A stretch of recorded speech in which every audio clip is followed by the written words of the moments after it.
Hello, everyone. Welcome to the Innovative Regional Dialogue of North America and Europe.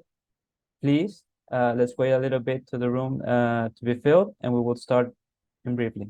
Thank you.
Yes, no one to share.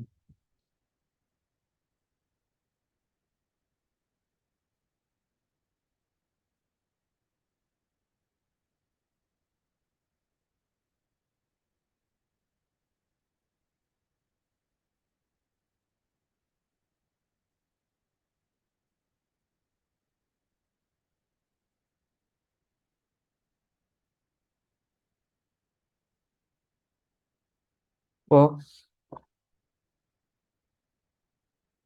I think we can start.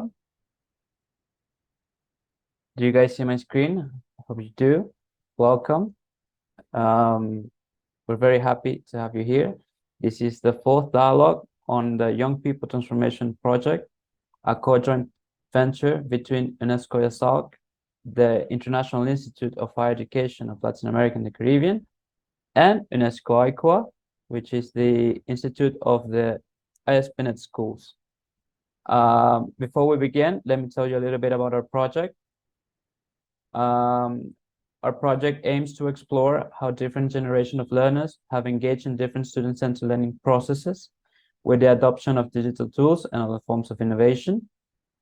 We have two phases of the project. The first phase was a global mapping of good practices on innovative learning throughout the world, and the regional dialogues.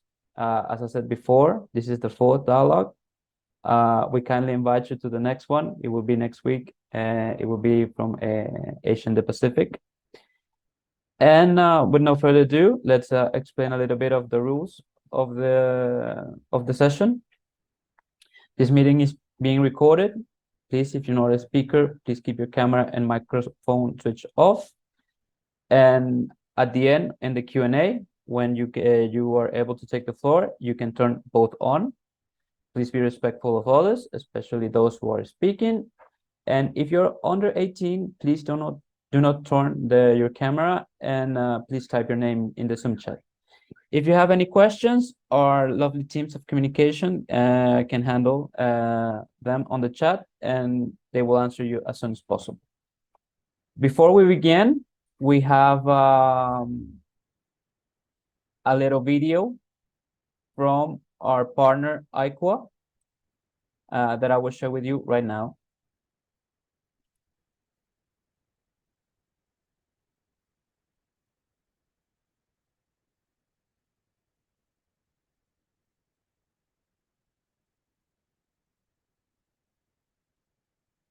Just a second.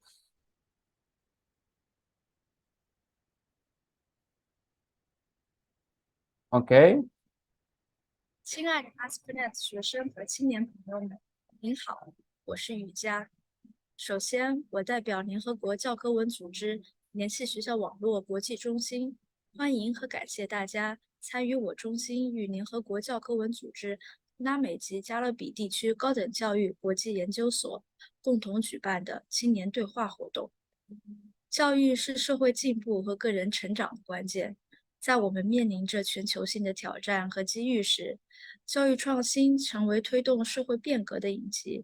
正如联合国教科文组织的使命所言，教育不仅仅是传递知识，更是培养思维能力、创造力和社会责任感的重要途径。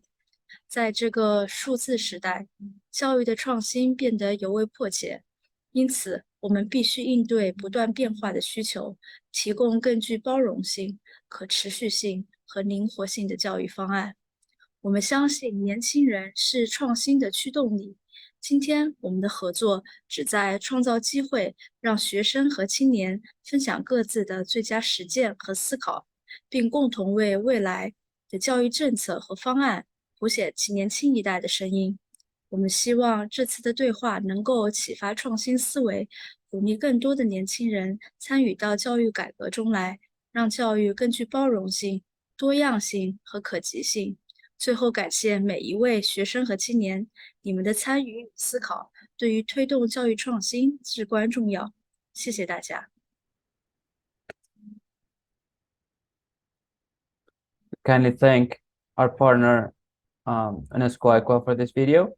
Now, allow me to introduce our panelists for the session of today. Firstly, we have Sam Vager. He's a social entrepreneur committed to helping young people own their voices and power to make a difference. He is the co-founder and leader of Millennium Campus Networks, who has helped launch Millennium Fellowship, a student movement for the UN Sustainable Development Goals at 200 campuses worldwide. Sam earned a Bachelor of Arts degree in 2008 from Brandeis University and a Master of Public Administration from the Kennedy School of Government at Harvard University. Then we got Omid. Omid right now is a Schwarzman Scholar at Tsinghua University. He's also a member of the SDG 4 Youth Network from UNESCO. He is the CEO and founder of HED-ES and the CEO of New Hope U. And he also received the Diana Award in 2020. Then we have Jale Shu or Coco. He's a high school senior based in Connecticut, and she leads the youth-led project, the Shield Initiative, to promote awareness on youth mental health throughout art therapy. And then we have our ASPnet students. We have Karen Hagensen from ASPnet student ambassador from Denmark, and we have Ailey and Reima from Finland. With no further ado, let's begin with the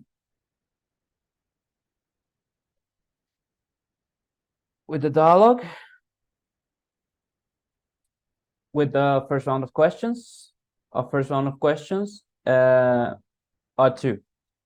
The first question is, how would you define and describe the standard learning practices in your country and the region? Or what type of educational practices did you experience as a learner in formal education? I would like to start this question with Omid. Omid, please, we hear you. The floor is yours. Definitely. Thank you, Theodora, and wonderful to meet you, everyone. And yeah, that's a wonderful question.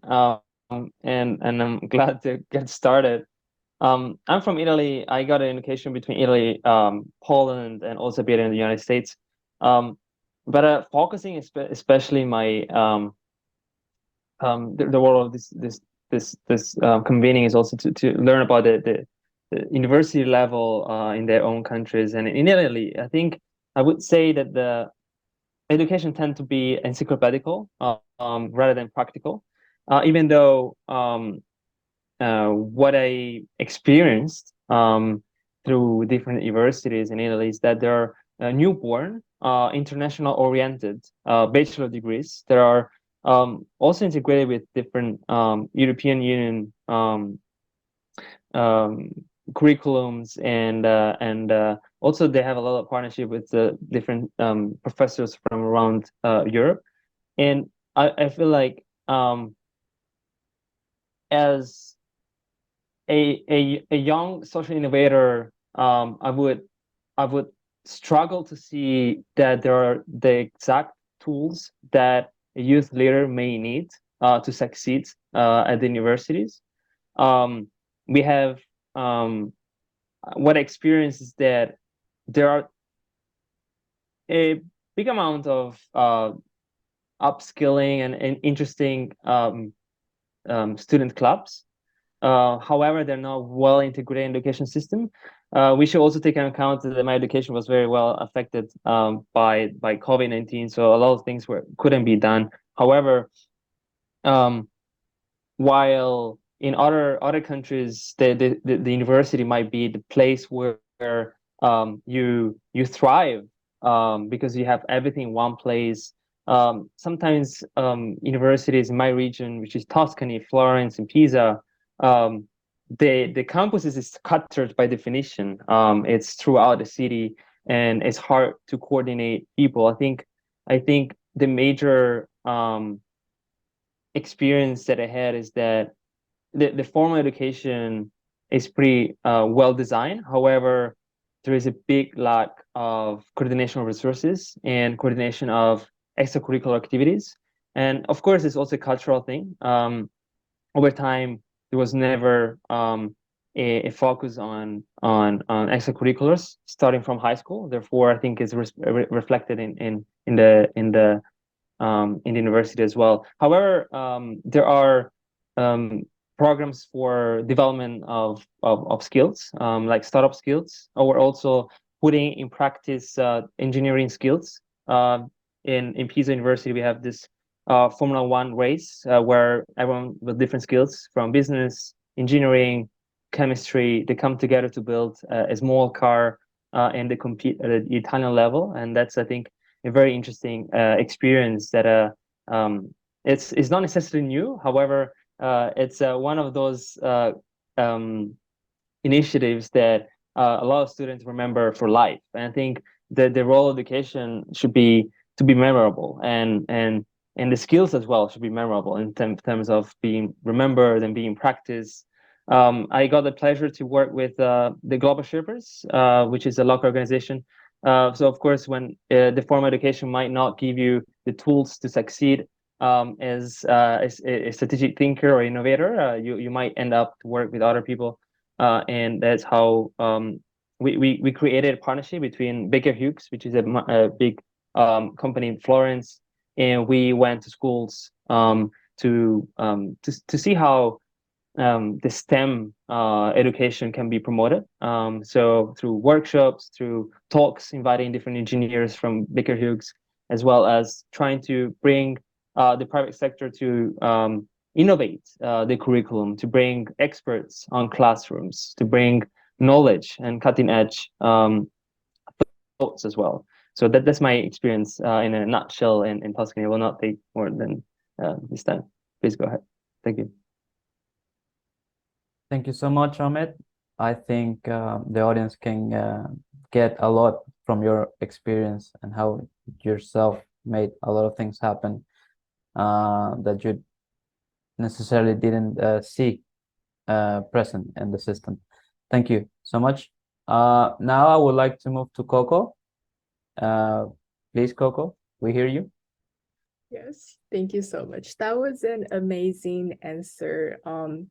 And I think really education is like a very collaborative process for like a lot of people. And because I'm representing the North American region and I'm only a high school student, so I'll be focusing on my experience in high school for this question.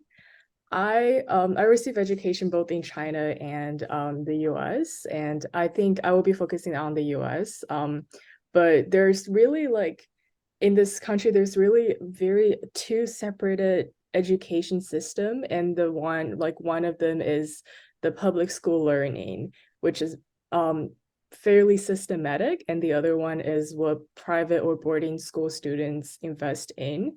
And for the public school learning, there's an emphasis on like a lot of standardized testing. They have like the AP system. They try to, like learn as if they're adding up numbers of experiences or like adding up numbers of grades to like reach the higher end. And I think it could be beneficial in one way in terms of like it really force you to build up the fundamental skills or like to memorize the knowledge. But then on the other hand, as what Omen has said, like student might lack hands-on experience or like practical experience that will enable them to connect to the real world after they graduate. And in my experience, because I went to a boarding school, there has been recently a growing emphasis on interdisciplinary learning, especially in high schools, in which like, how people say like, oh, usually students focus more on project-based learning than testing-based learning. And also like classes tends to have a smaller class size that encourage people to discuss more and to learn more, not only from the teacher, from the textbook, but from each other as a part of the innovative learning system. And yeah, I think it's overall, I feel like it's a good direction for education to head towards. And then in my school, my personal learning experience really includes a lot of project-based learning where we have to apply something we learned to the real world. I remember in one of my calculus classes, we had to use the formulas we learned to apply to calculate the velocity of an amusement park facility. I forgot what that, but like we have to calculate the velocity with our knowledge we learned. And then in our physics class, we had to like solve a sports related issues related to that and then give our own proposal. So I think it's even just in high school that you have limited access to the main foundation of knowledge. Is a really good way to get students to start to think what they can do in the future with the knowledge they learn, but not just hold it inside their own pocket and never take it out until they forget about it. And I think it's really what education should be. It's not only about learning, but also about like how you can use your knowledge in the future and to have that knowledge in your hand whenever, and to really encourage that kind of thinking in terms of like not only taking in, but taking out at the same time. Thank you so much, Coco. I would like to move the question now to Sam. Please, Sam, the floor is yours. Yeah, well, hi everybody. Great to be with you. Thank you for convening. And I think and I'll apologize, we've got a 3-month-old at home, so if you hear any crying in the background. For me, I'm based in Boston in the US, and so I think first a little bit of context. When you look at education in the US, about 9 in 10 learners in primary and secondary school are going through public school systems, and 1 in 10 are going through private schools. There is to some degree like a commodification of education, and so I think one of the things we contend with in the US is, and I'm Coco would love to talk offline just to kind of learn about those, like a comparative analysis, in different countries. Because for me, when I think about US education, what I've seen is it's fundamentally uneven. And when I say that, what I mean is education in the US, where you go to school, particularly public schools, is tied to property taxes. So if you're in a wealthier community, they pay taxes for the local school system. It gives more resourcing for the local school system, versus if you're in a community that is less resourced, then the school just isn't going to likely have as many resources for students, which means potentially a lack of the experiential education, the for instance, in secondary and high school, I did TV production. Like that's a class not every student in the US would get to do. But for me, it was really exciting to tap into the creative side. But that's a privilege. It's not widely accessible. And we're seeing programs like music, arts, other creative programs are often the ones cut from different schools. And then when we come to higher education, which is really where I've focused my attention for the last 16 years, I think, at its best, again, there's still a commodification, there's still a focus on money equals access in many cases, but at its best, I think to echo Omid and Coco, what you've both shared, education is experiential. Education helps us contend with hard questions, whether that's solving seemingly intractable challenges, whether that's contending with history and difficult historical contexts that maybe some people don't want to look at. And at its best, education also helps us exercise agency, helps us really tap into ourselves to understand some new part of ourselves, and the positive influence we can have in the communities we're a part of. So for me, that's I'll take the opportunity to put the Millennium Fellowship link in chat, because that's what we've been doing with higher education for the last 16 years with this program.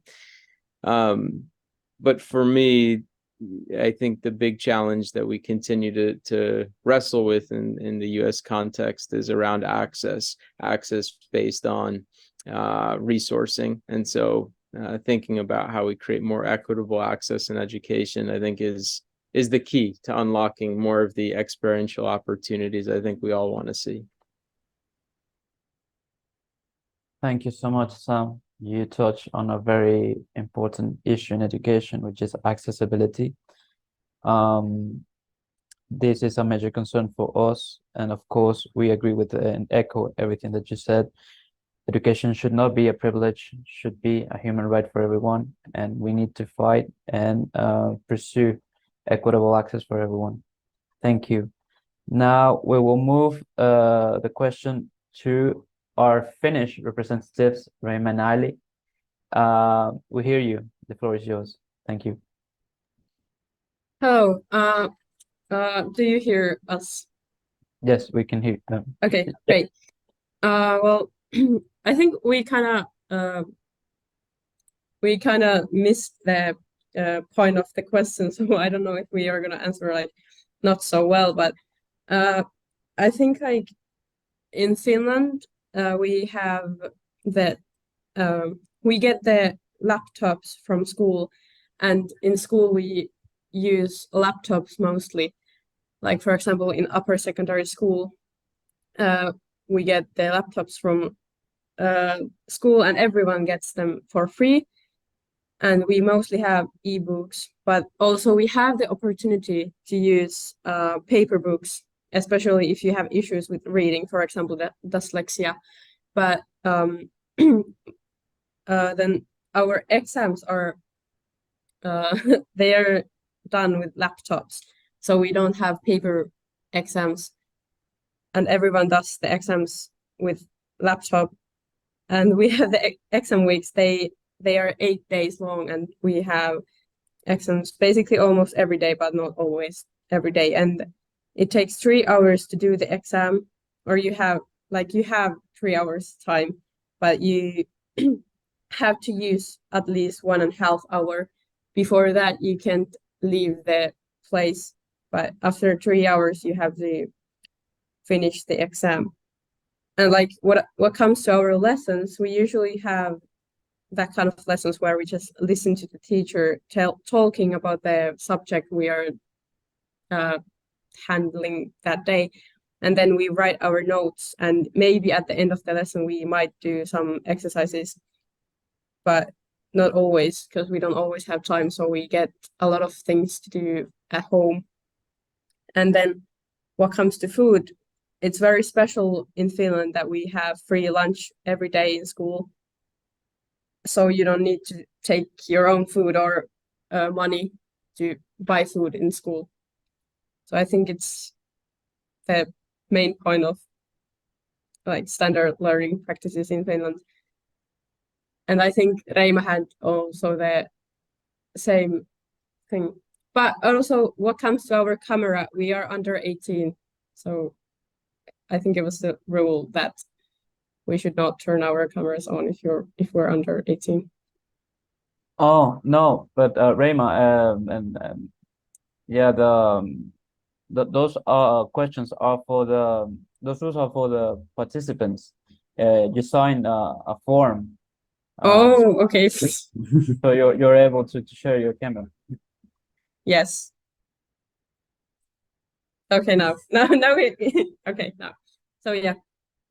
But I think that was basically the point of our answer. If you have nothing to add. No, I don't. Yeah. To add. Yeah, thank you.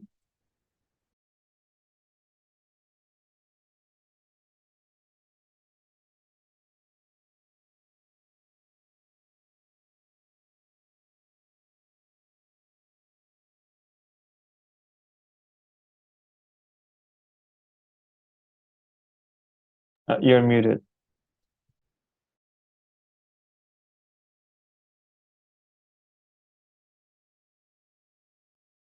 Sorry about that. Thank you, Omid.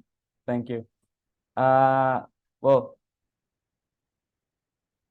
as I was saying, and you didn't hear me, considering the previous context, how would you define innovative learning? What are the most relevant features of a transforming education for you? Now, I would like to start this round with Raymond Ali. So please go ahead.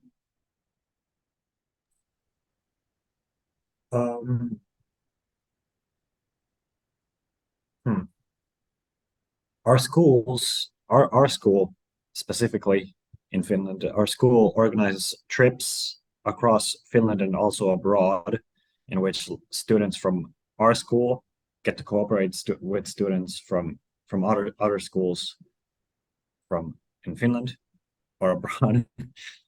It gives them a chance to meet new people, learn new perspectives, learn new cultures, and it helps them develop like cooperation skills, which they will definitely put to use in the future.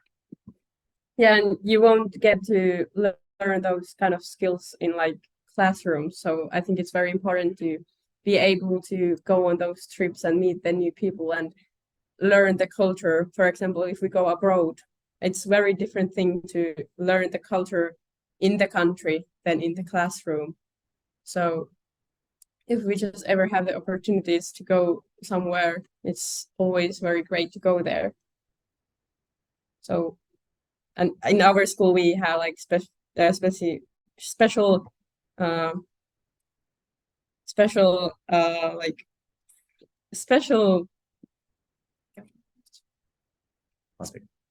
wanting for go to those things. So yeah. Yeah, I think that's a great experience, you know, as echoing a little bit what Omid and Coco said about hands-on experience. You know, if we're really talking about multiculturalism, internationalization of education, go into a place and meet the culture firsthand, I think it's very enriching for the students. Now, Sam, please, if you can go ahead and answer the question. Thank you. Yeah, it's a great question. I think when I think about innovative learning, I'll note again the points I made prior around. I think innovative learning at its best helps students contend with hard questions and helps students exercise agency in responding. And what I mean by that, to give you specific examples from my own learning, in secondary school, it was an ethics course. In higher education, it was a course on race and democracy. The course on race and democracy, we obviously have a troubled history in the US with race, and now, as I'm sure you all have seen, perhaps in the news, globally, we have issues to contend with, like book bans, a whole host of things around what education is even accessible or acceptable. And so I think, innovative learning helps students contend with hard questions, both history, how historical context shapes the present, really hard questions around scientific breakthroughs and what are the obstacles and roadblocks to those. But for me, it's also about exercising agency. So the best example that I can think of was in a secondary school class on ethics. The teacher posed the question to us, do you support or oppose the death penalty? And I had no context. I didn't know anybody who was on death row. So it was really hard for me to answer the question without any lived experience or proximity. So, it was helping us as students frame a line of thinking around that question: do you support or oppose the death penalty? But this teacher was really innovative in that. Gary Schiffman was his name. Gary helped us to exercise agency. So rather than just writing something for the sake of writing it, ended up writing a letter to somebody who was actually on death row. And we became pen pals. And after 22 years, so many years later, he actually got off death row. It's a much longer story than I have time to share here, but all that to say that education was an entry point to much greater understanding of history, of justice, of our legal system. It helped me go deeper in contending with hard questions because it allowed me to exercise agency. So for me, it's that combination of being open to the hard questions, but also really helping students co-own or co-create the educational experience, I think is education that's innovative and at its best. Thank you so much, Sam. That was an amazing story. Thank you for sharing it with us. Now, Coco, please, the floor is yours. Thank you.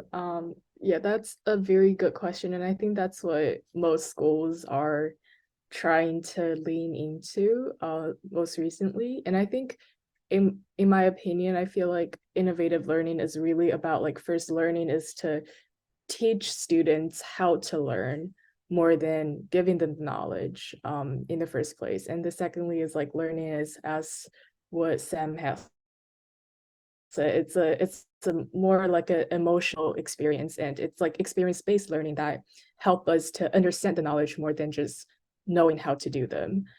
And I think in my own learning experience, innovative learning really encouraged, like, students to have critical thinking skills. That means, like, students can have independent thinking. We know we have our own opinions on the knowledge we get, instead of we have a shared impression on this single fact that we get. And it's really important for innovative learning is to allow students to, or like even to force students to reflect upon the things they learn and to build their own opinion or their own reflection process on classroom-based knowledge. I think that's a part of what we say about, like, critical thinking skills. And the second thing about, like, learning is teaching students how to learn is about how, like, maybe for innovative learning, we need to learn how to do independent research. We need to learn how to gather our own knowledge on top of the things we're just learning. And that's important because it helps us to continue learning after classroom settings. And it helps us to, I think it encourages students to keep this curiosity, to keep knowing stuff and knowing that education in secondary or higher education is not the end of where you should be absorbing knowledge. And I think that's really, like, what innovative learning should set their foot in about like it's about having this value into students to continue their education. And I think one of the example I may have is in our school, of course, it's a private school, so as Stan has, it's more like a privileged setting. And I think we really need to focus on, you know, expanding that opportunity to more people. But in our junior year, we have this opportunity to go abroad, and I went to Costa Rica, and we get to, instead of, you know, being in their capital and just living there, we went into the forest. And then I don't speak Spanish, but it was a challenge for me. But we talked to the locals. I still don't know how I did it, but we talked to the locals, and then we farm with them, and then we learn about their experience much with appreciation instead of, you know, like the volunteerism that we were usually talking about.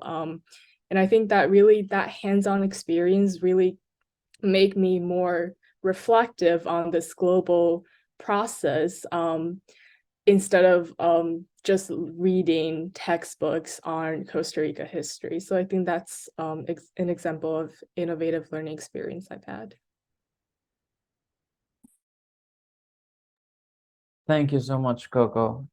I would agree with most of the things that you said. Now, I would like to close the round with Omid. Omid, please, the floor is yours. Thank you. I loved every single perspective, and I struggle sometimes to define what is innovative learning, because I love to dream. I love to not set boundaries in the definition, and I think what I see is that it requires innovative learning environment, and I think it starts with recognizing that the classroom itself, it's just a classroom. The space between the class and the city outside the school, I think, should be thinner. I think we should see the classroom itself within the city ecosystem.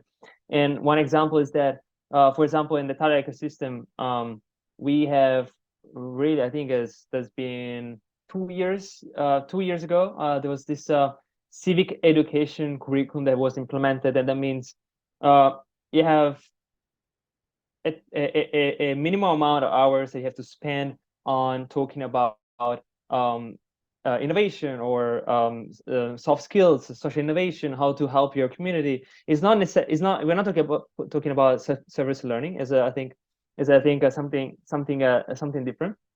But I remember the same high school that I was in. I remember one day the teacher, my previous teacher, called me because there was no one that was able to teach in that moment about social innovation or social enterprises, or how to design just a conceptual thing that can help my community. I mean, my city that at that moment was around 50,000 people. And I think the innovative environment start with, of course, innovative teacher training. I think that's a core, because I think that's also who is leading the environment of learning. And a simple thing, for example, Europe has this Erasmus Plus digital exchange. It's not the physical one.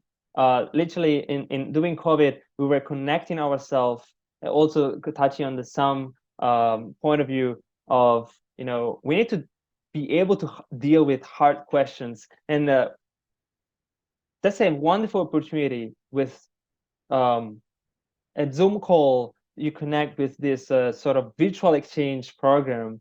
With that, in that case, I remember I joined a Mediterranean roundtables about peace and global citizenship, and we have people from all around the world, and we're sitting in our classroom. I think that was a super interesting model. That also tells us that innovative learning doesn't mean high tech, doesn't mean AR, doesn't mean super complex, over-engineered technologies. It means putting things together in a different way, and I think that helps a lot. And now, if you see most of the university in Europe, also I think around the world, they have always a section in their website right now. This is called continuous learning or lifelong learning. I think it's kind of new, especially in Italy. It's also common right now in companies, and this recognition that studying right now doesn't mean you will be ready for the future. I think it's recognizing that you need to develop skills on a daily basis and change them and challenge them every single day. And by putting these sections in the website, and it's just a visual thing that you can see, it means that there's actually a lot of background work in hopefully integrating this dynamic curriculums. And I think that's a key of the innovative learning as well. And I think it helps also to be specific. I think in a very complex and technologically driven world, you need to be specific in your knowledge. I think it's so hard right now to be generalistic, even though we need different type of people to deal with global challenges for sure. And I think what I remember Toro mentioning my organization that was mostly started during COVID was everyone is at home, everyone has ideas, they want to solve this issue of COVID-19. How about we bring them together online? People were studying online, but they were also connecting to this brainstorming platform that we created, where people from all around the world were discussing SDGs issues.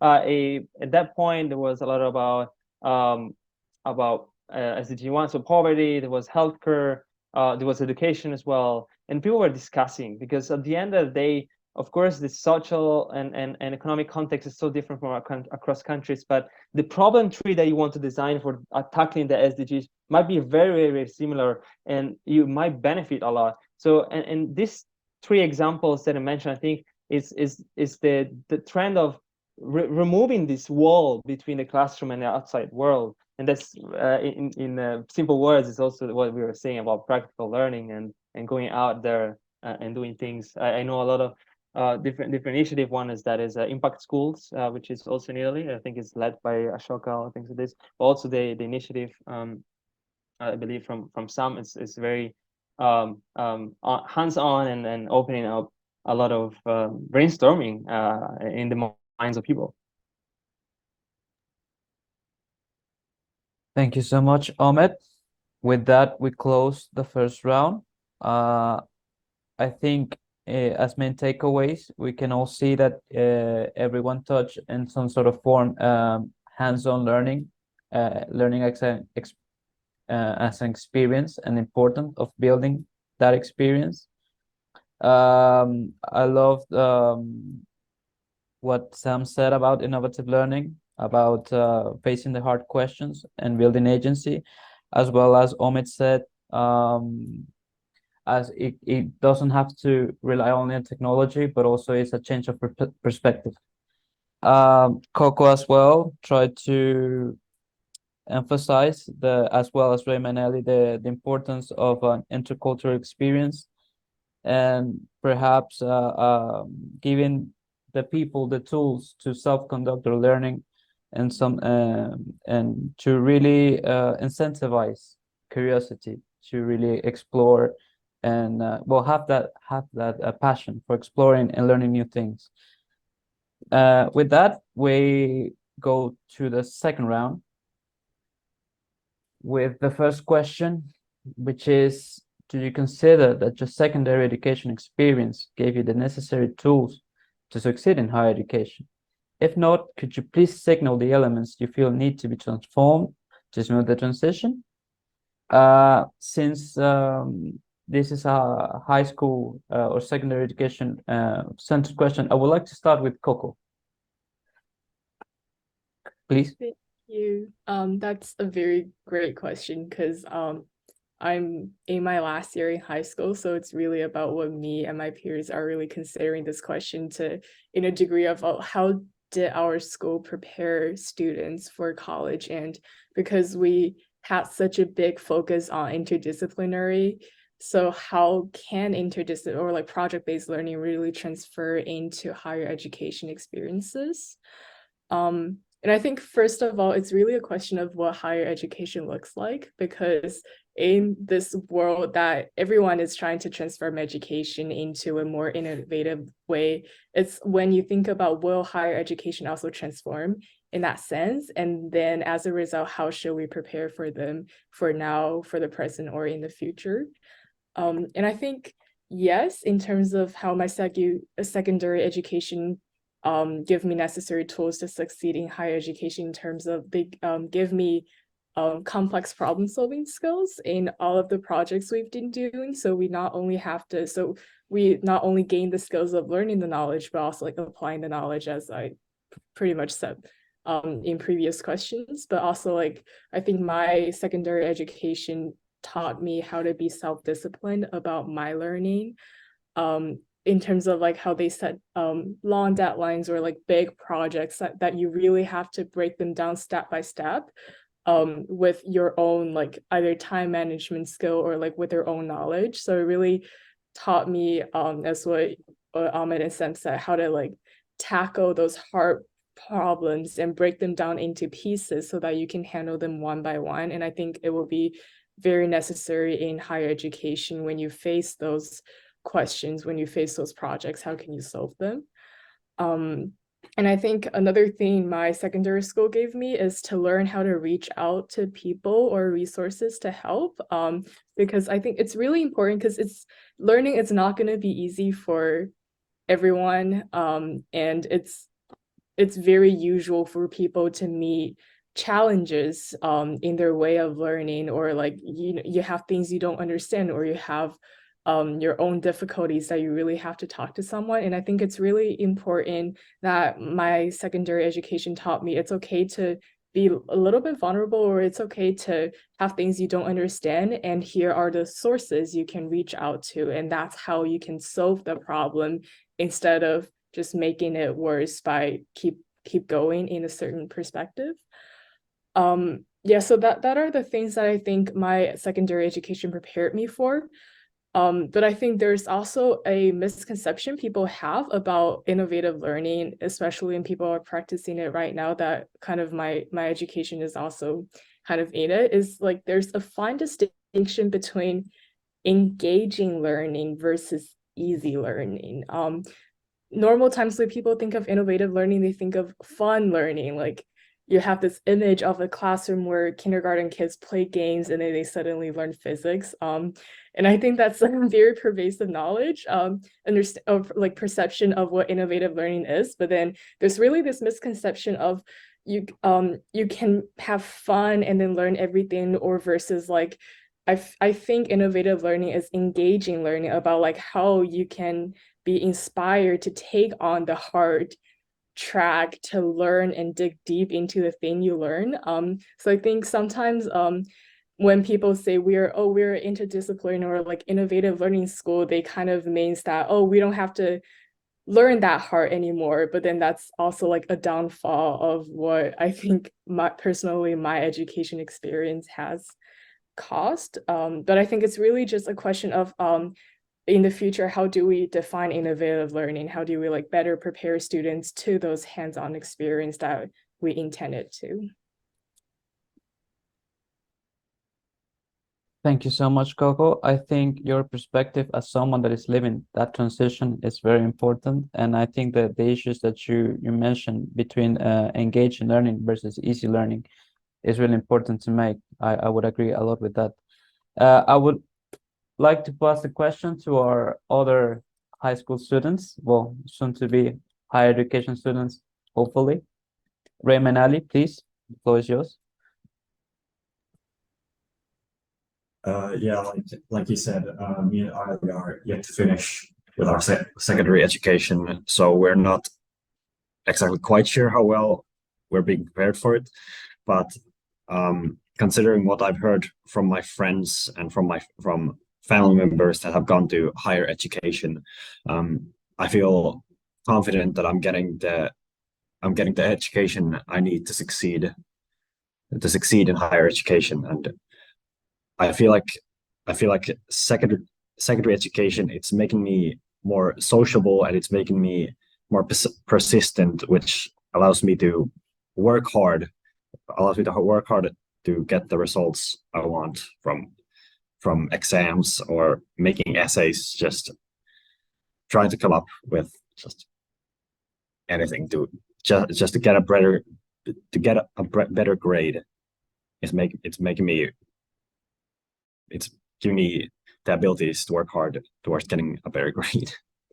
Yeah, and I also think that we get to learn many new languages in school. So I think it's very good for the future that we already know some languages that we wouldn't like normally learn, but in secondary school we can do it. So I think we might get like the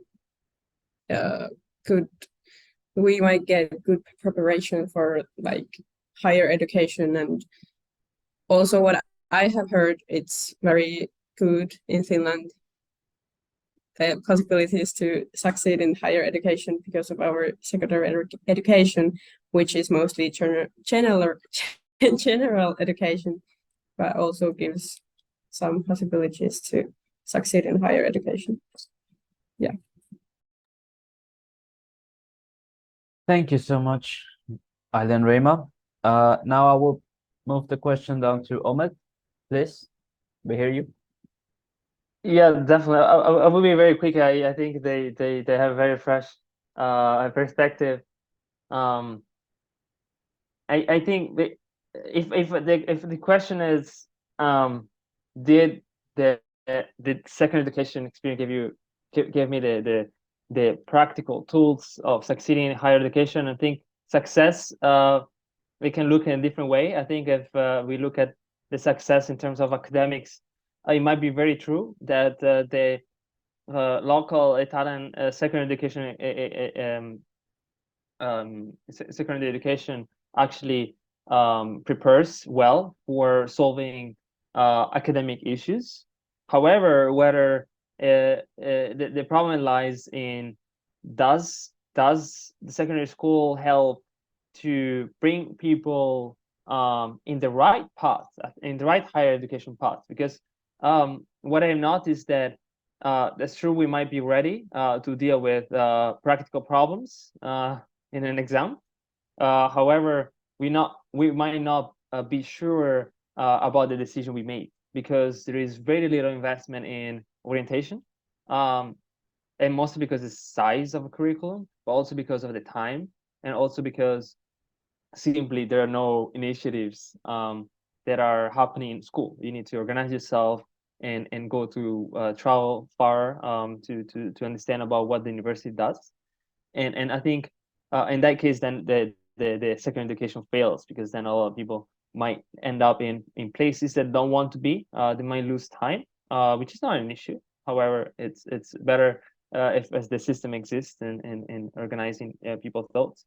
However, the reason why I think I did what I was doing and did what I'm doing and I'm studying abroad and things like this is also because of the education in the high school. I think the other organization that I started when I was in high school was started from a science fair, and I think if we think that the science fair was actually one, maybe the first or the second extracurricular activity that the school had in many years, then you see, yes, that was very helpful because it allowed certain people to succeed in other ways. However, there is an underground problem that they're not as frequent and as institutionalized as they're needed. So yeah, I think it's the mixed answer. Thank you, Omid. I would agree a lot on what you just said. Yeah, orientation should be prioritized more, and we should prepare students more in terms of the decision that they make in terms of what career they want to pursue. Because I've seen a lot of people wasting time, as you said, being in a place that they don't want to be. Now, to close this question, we will give the floor to Sam. Sam, we hear you. Yeah, I think thank you. I think similar to Omid, I think for me it's kind of a yes and like yes, did secondary education here in the US prepare me for higher education? Yes. I gained technical knowledge. I to some degree learned how to learn. Yes, I think the school did one thing really well, which was focused on us holistically. So not just what we're learning in the classroom, but we had access to a guidance counselor, so we could talk about, university, higher education planning, or just what our personal challenges were. Because, there, as we're seeing around youth mental health in the US, and I'm sure globally as well, like there's a lot of pressures and stresses for young people.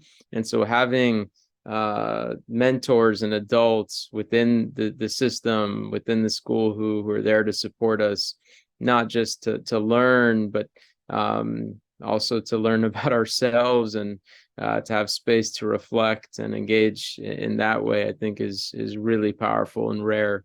The reason I say yes, but not necessarily by design, is I think, the example I cited earlier, the ethics class, where we could really contend with hard questions, was the anomaly. Like that was atypical of what a lot of students experienced versus the standard curriculum, where at times I felt like it was a regurgitation of facts. They would, go up on the board, write stuff down, say, memorize this, and at this, at your exam, you're going to try and remember how this process works, this equation works, this is the answer.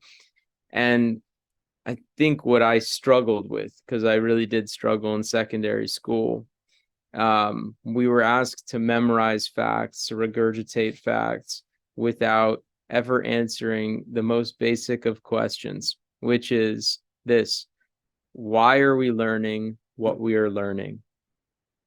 Why are we learning what we're learning?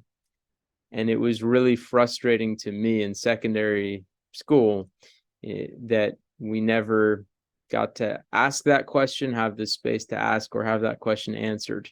I think for secondary education to really prepare students for higher education, it needs to be student-centered. And I would love if every secondary school asked of its students individually, what do you want to learn more about? What do you want to learn more about? And then design your educational experience around student interest. I think, and I've seen instances of that, but it's pretty rare. But that to me is, I think, education that is innovative, and yes, would prepare more students to thrive and excel in higher education. Thank you so much, Sam. I think that's an experience that we can all relate to. So why are we learning something in high school? And have that environment where we can ask those questions, I think, is what we should all aim for. Now we will move to the second question of the round, which is, what are the main obstacles you encounter to an innovative, meaningful education, and what are the skills needed to overcome them? I would like to start this question with you, Sam. Please, go ahead. It's a hard one to answer. But I think part of it, as I alluded to, is I think one of the major obstacles is not seeing students as human beings. So remembering that, we're humans first. We have a lot of needs, not just in terms of what we learn in the classroom, but how we process, in what is a really volatile world. And so there's just a lot. I mean, in a US context, I'm seeing constantly reports and efforts around youth mental health.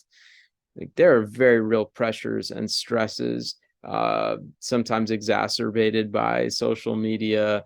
And contending with that is a challenge for anybody. But I think for young people, like, that is a real obstacle to learning when you're trying to grapple with what's happening in the world around you, and you're seeing things on social media and the news.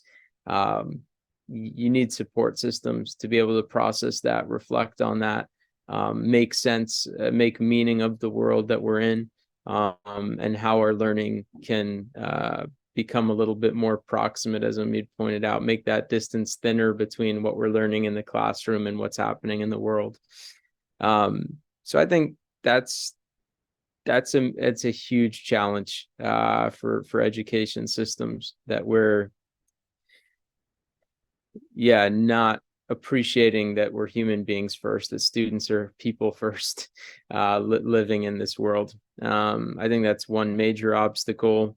In the US context, I mentioned the commodification of education. So certainly that there's lack of access, lack of equitable access to quality education.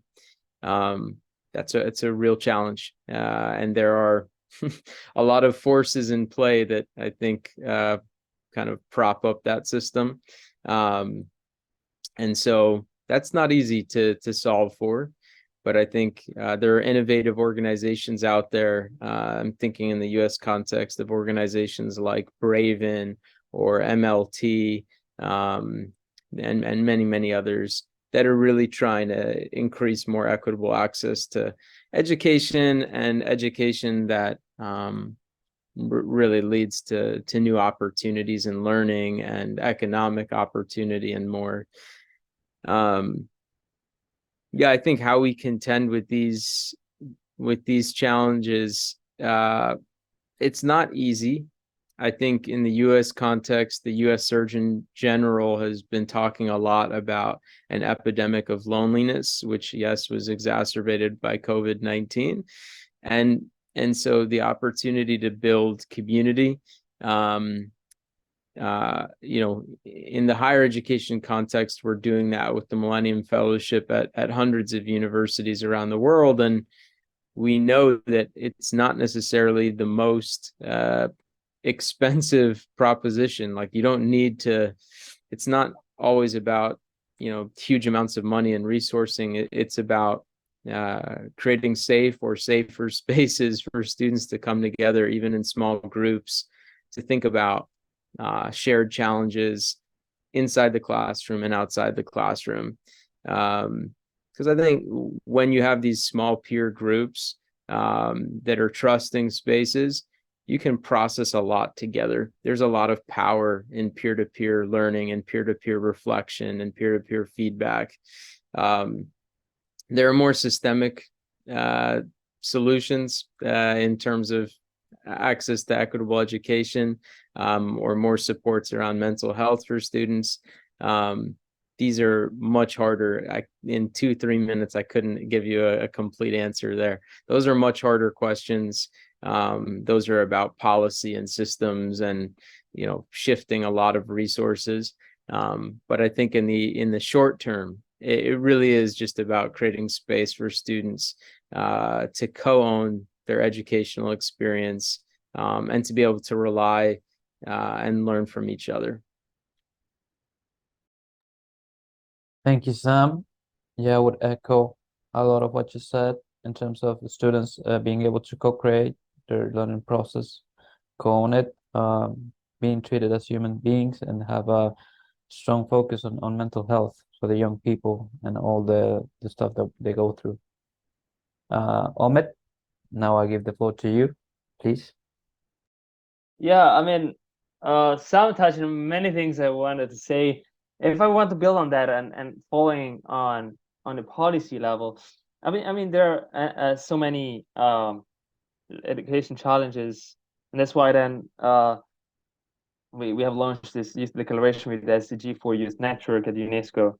And the first thing is resistance to change. If I want to think about who are the leaders who are leading the local, like university curriculum, or the design, the different experiences, as well as different type of leaders, which are more like at the higher level, then it's harder to see how exactly drastic radical change can happen. But of course, you may want to aim for progressive, and I think progressive change, I think it's happening. It's too slow, and that creates also a bit of inequality in the access of innovative learning. What I can see is that especially private universities or private high schools in Italy are the ones that are frontier at piloting new projects, because sometimes in private schools you just need to convince 1 or 2 or 3 people. If you want to do something maybe in public schools, then you need to convince entire hierarchies. And I think that creates a lot of inequality of where you can access innovative education. And of course, they are still binded to the national curriculum. And again, to the curriculum, yeah, the co-creation matters a lot. And the main challenge is that we cannot choose which it's not like in the US, I think. In Italy, when you choose, I don't know, to study economics, you have already preset subjects that you have to study. You cannot really build your own. They're not major, minors. They're just major. And I think that's the main problem as well, because that doesn't allow you to have intersectionality of knowledge, which kind of fit in the definition of meaningful education, because I want to know that, you know, challenges are intersectional and they are multidisciplinary. And I think it also at the individual level, I think tech literacy, it's very important. In my region, I think many students might not either have actually the physical access to technology, but also how to use new technologies to search for things, or simply to use a little bit newer tools, which can be Google Classroom, which can be different academies that are online. I think they are sometimes misunderstood, sometimes not used as at the best. And again, you know, the connected to the fact that everything is so slow.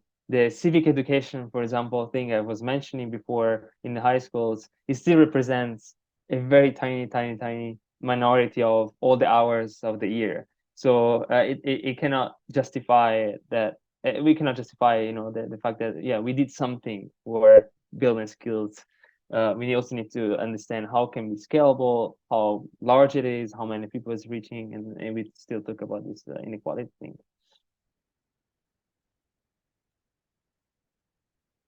Thank you, Omid. I would echo a lot of what you said as well. I think your answer can be paired a little bit with Sam's.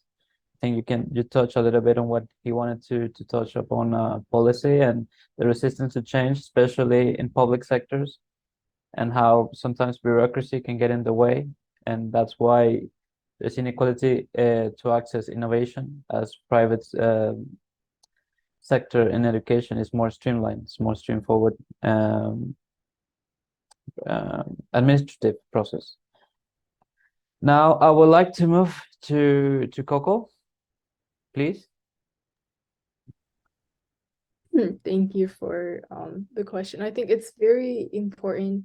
I resonate a lot with the saying on like students' mental health, how we deal with stress as like a firsthand experience.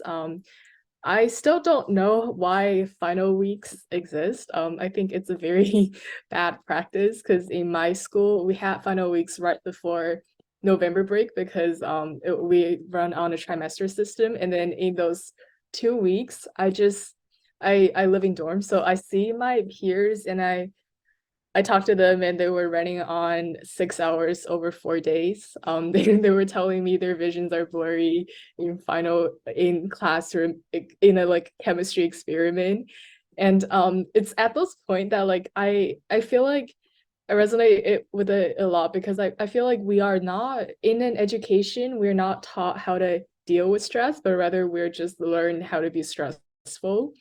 And I think it's important for education to not only like teach us how to learn like academically, but then also like for students to learn how to learn about themselves, or how to learn emotionally, how to deal with stressful things, because that will happen. But then it's really important for you to learn how do you take rest, or like how do you take healthy resting. And I think it's partly what I build my initiative on, about like, you know, teaching people how to, in my perspective, how to use art to like rest instead of just like scrolling your phone, instead of just not resting, what you can do to deal with those things that you will be dealing for an hour, like for the future.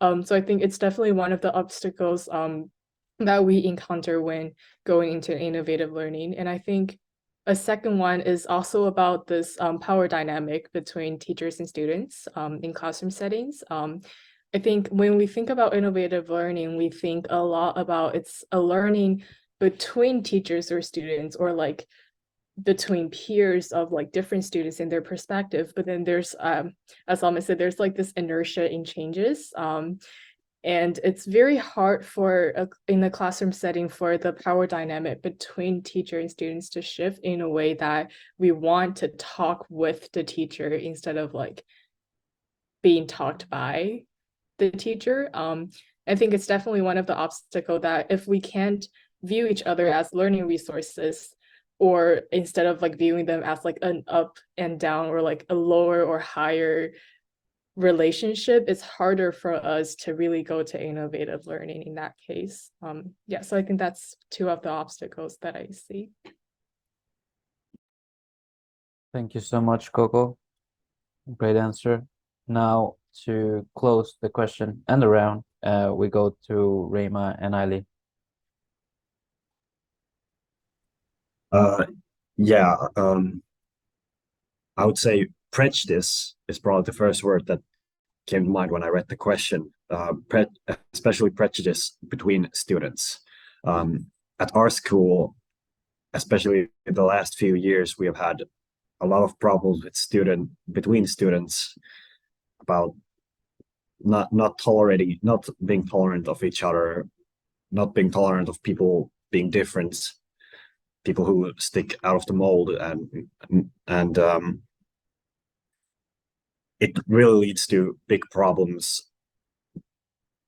just throughout the whole school process when teachers try to put students to work with each other in groups, and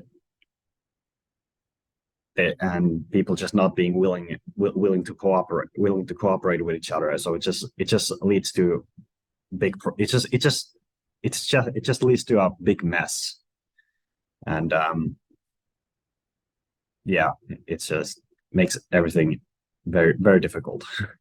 Yeah, what comes to that kind of thing, I think, the atmosphere, it's not very good in our school. So I think it's very hard to be yourself. And for example, because of innovation learning, it's hard to jump into those different things to do those, because you're afraid of the way the other people will think about you, because they already aren't that nice to you. So you're afraid of what they will think if you do something else than normally you would do in class. So, and also I think the other obstacle is that people are not ready for change. They are used to the old things that we are doing in school, and it's hard to like think about something else. So I think that's also something that we need to think about when we think about learning in other way than just in classroom, because it can be hard to think other things that you can do. So I think we need to give time to settle for the change, and because things can be happening really quick in this world, and I think we need to have some conversations about things that are happening in our schools. And also we need to be open-minded, and we have to be able to meet new people, and we have to offer the help for others.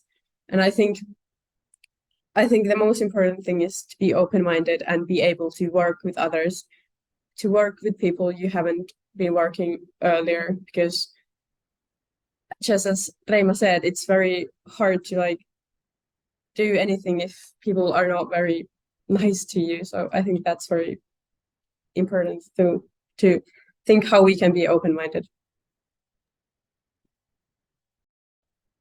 I'm sorry to hear that's a reality in your school. I think what you guys shared with us resonates a lot with what Sam said in terms of mental health. It's more broad in a social aspect, of course, because you have to change the mentality of people receiving foreigners and persons that don't necessarily look like them or behave like them. And of course, he resonates with what he said as well, of creating safe spaces for those people. Great story, guys. Thank you for sharing that with us. With that, we close the second round and we move to the final round, which is only one question. And it is, how do you expect an innovative education to look and feel like? To start this question, I would like to begin with you guys, Reima and Ali, please.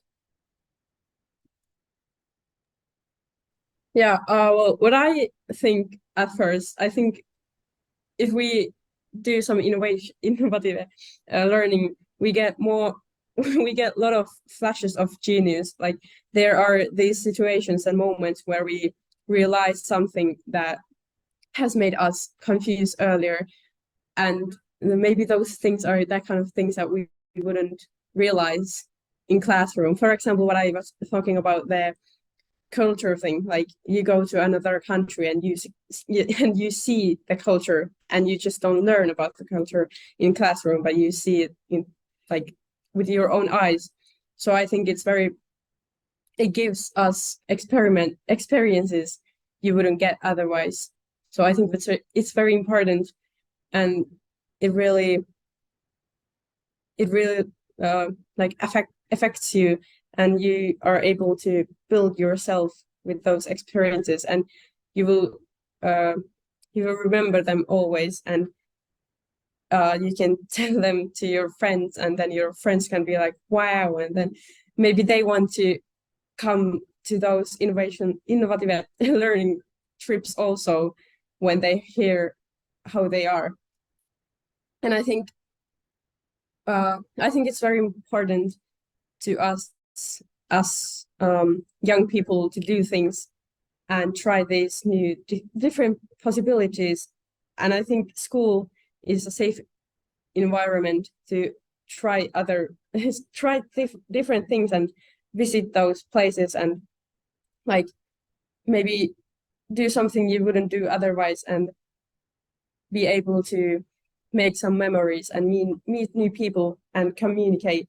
And you also learn collaboration with others, and you learn cultures. And when you learn cultures, you see different cultures. And I think it can also help, for example, in our school, I think it would be good, like for everyone to see the other cultures, that the only culture is not the culture we have in Finland. We have different cultures in the world. We are very multicultural.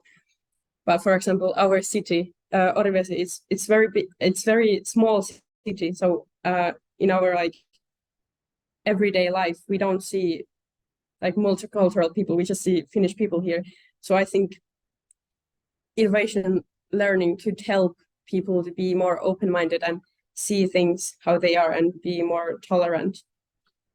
So yeah, that's what we figured out when we were thinking about the question. Reima, you don't want to add anything to what Eli said? No, she pretty much said all Okay. that I had to say. Okay, thank you. Now, Coco, please. Thank you. That's a really great answer.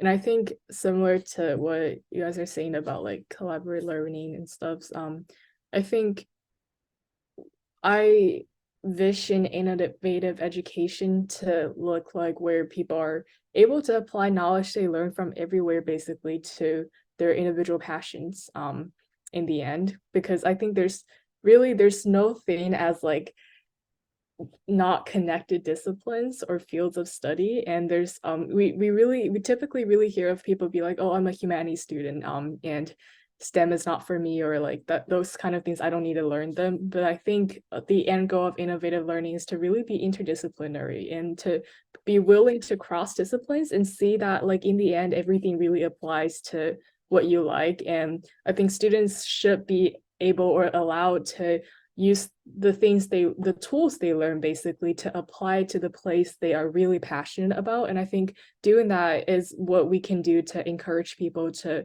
learn about different things, because they're finding the end goal, they're building towards this larger pieces that represents themselves or like their self-discovery in the end. And I think not only is that like innovative education really looks like when we are able to reflect on learning, not only on the knowledge we learn on, but on the learning experience. So there should be this periodical dialogues we have on what does this kind of learning feel like for us and how can we change it for the better in the future.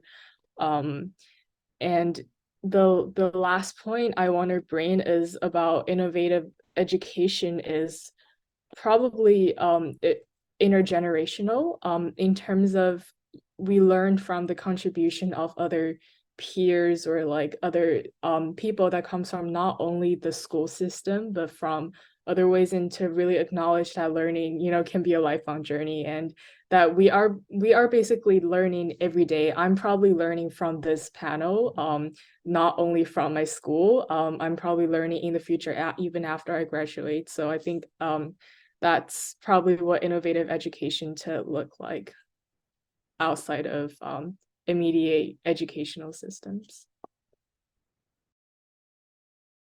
Thank you, Coco. I'm learning a lot in this panel, by the way. So I would like to move to Omid, please. I'm learning a lot as well, and I'm happy as well.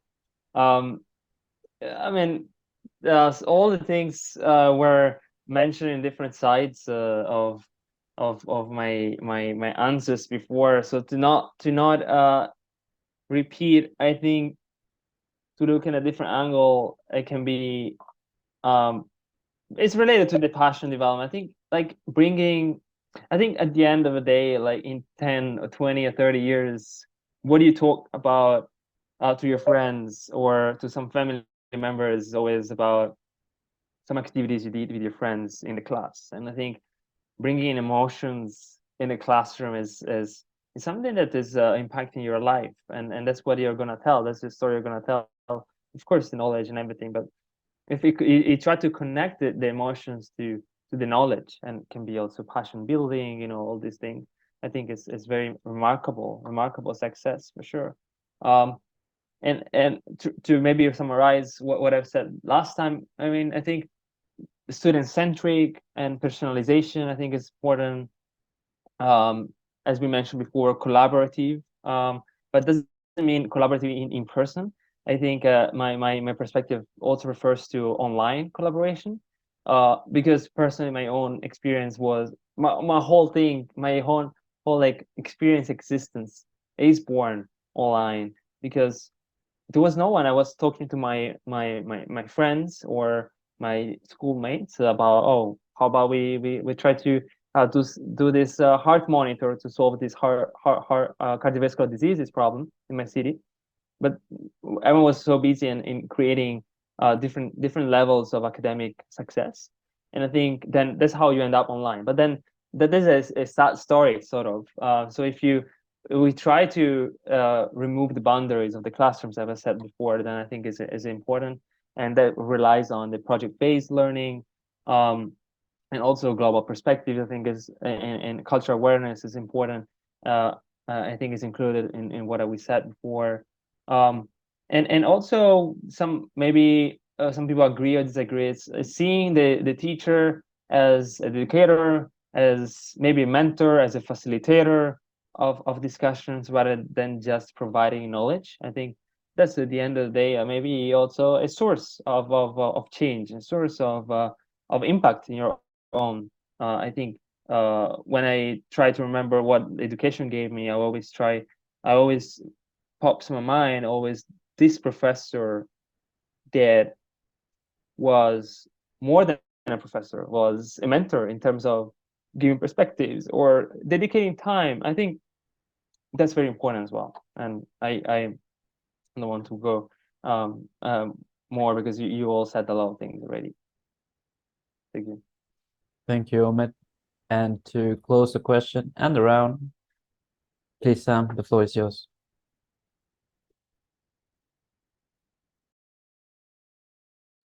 Yeah, it's really insightful. I think for me, when I think about this question, in terms of what you know, an innovative education could look like, I tried to I like to kind of think in terms of process, and so I wrote down like week, you know, what would happen week 1, week 2, week 3, etc. So like week 1, students would be, you know, convening, and they would be asked to reflect on what would you like to learn more about. And so that'd be the first question we would ask every student individually. And then in week 2, based on those interests, we would place those students into small groups with each other, based around shared interests.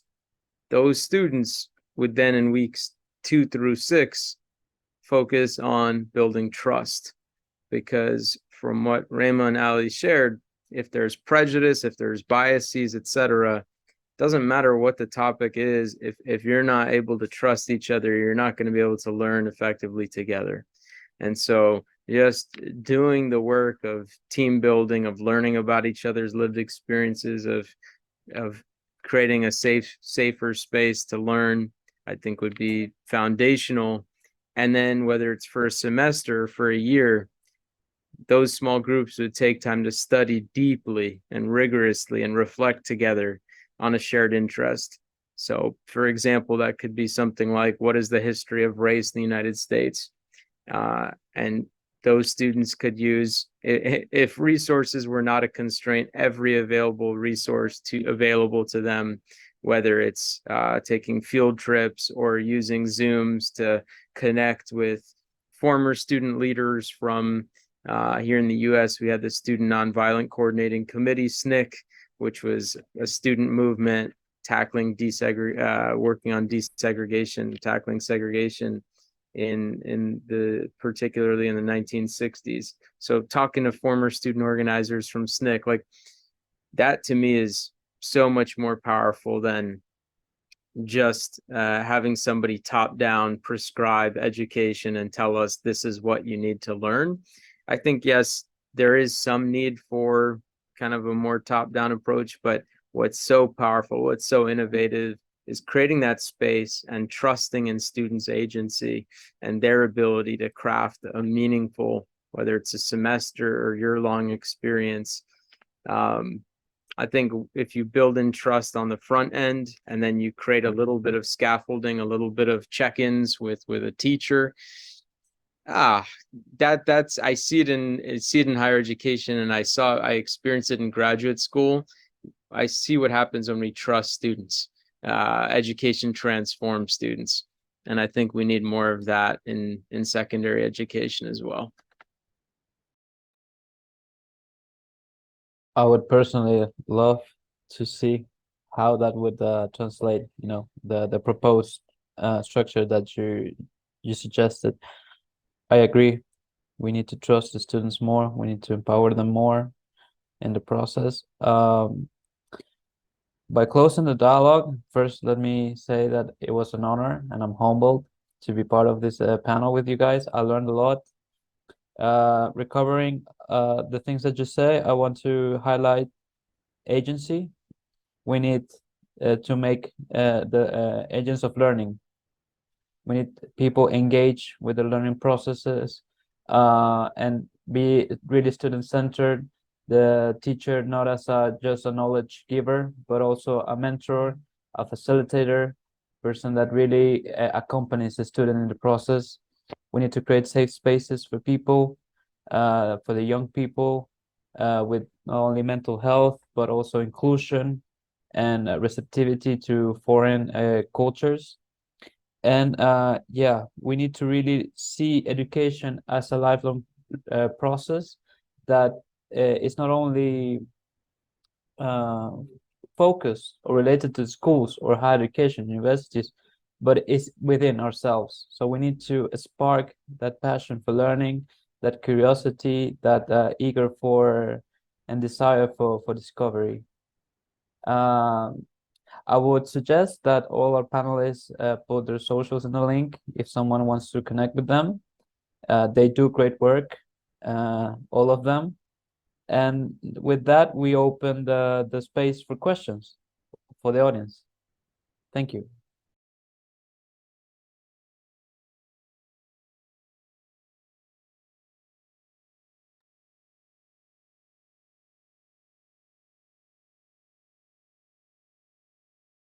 Well, I see silence is reigning in the chat.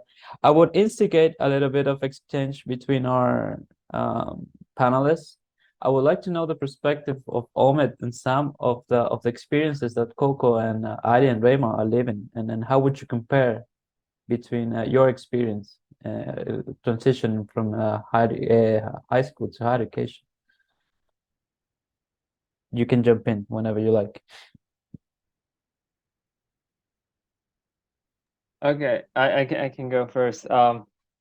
It's very I mean, I think they have a very different experience. And what it compares, I think what I hear from the Finnish case and the US case, there is a lot of emphasis on learning, project-based learning, which was non-existent, and I think it's partially non-existent in my education system. And I think there are so many topics that are untalked about as well. Like, for example, mental health that we mentioned a lot is barely mentioned. It's mentioned in social media. Youth talk about it, but not at the school level. It's not. It's almost like something you shouldn't talk about, or something people are not used to talk about. So that's a long way. Hopefully it will be faster. So I think that's also a major difference. And also what we don't have is the culture of applications. We don't know how to apply to things, because normally Italian universities doesn't really require this complex and long applications that normally are required in UK universities or US universities. I know that in other countries there is a whole like year or like months to develop skills to actually apply to universities, and I think that hinders also the vision of young people. It doesn't allow them to think through, oh, I can actually study in Finland, or I can actually study in Sweden or in Germany. So there's a bit of localization of the brain, and I think that's also something different from maybe your perspectives. I will give you a floor to some. Yeah, I think